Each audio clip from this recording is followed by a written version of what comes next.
New poll shows former President Donald Trump has solidified his lead for the Republican nomination. Our Sky News Washington correspondent Annelise Nielsen joins us live now. Annelise, Donald Trump is so far out in front at the moment. How far?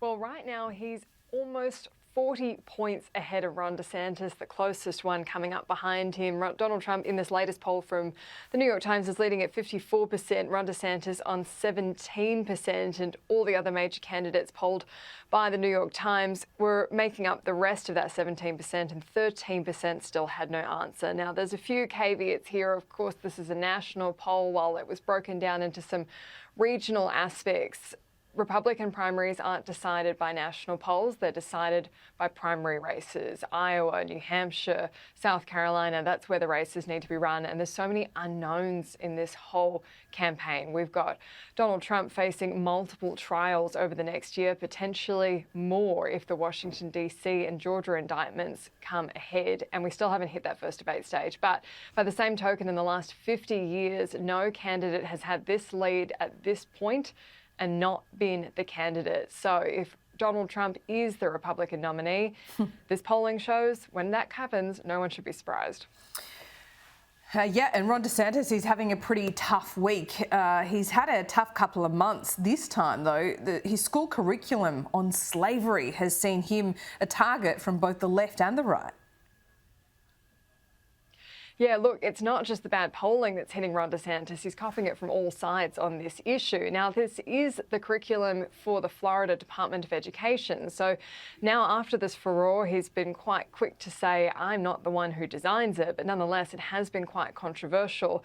We've pulled out what's been the controversial line here. This is about the history of slavery in the United States. And the instruction for teachers is to include how slaves developed skills which in some instances could be applied for their personal benefit. It's probably no surprise that that's been quite a controversial statement. Kamala Harris was on a plane pretty quick going down to Florida to give a speech about the curriculum, about how she sees there's so many issues with it.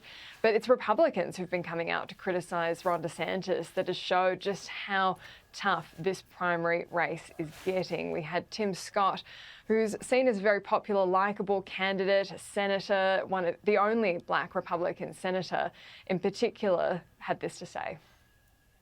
Also, we'll just say, we've now seen this Kamala Harris lie exposed about Florida's high school curriculum. She tried to demagogue something that had been done by a lot of black history scholars consistent with Florida law, saying we wanted strong standards, trying to say that because they had a provision saying that there were slaves that developed skills, even though they said that was in spite of slavery, not because of slavery, that somehow that was whitewashing it, when these are people who've been studying this, and they were very honest with everything, and many of them themselves are African Americans. And so these are things that are obviously phony narratives, and we're going to fight back against that every chance we get. As a country founded upon freedom, the greatest deprivation of freedom was slavery.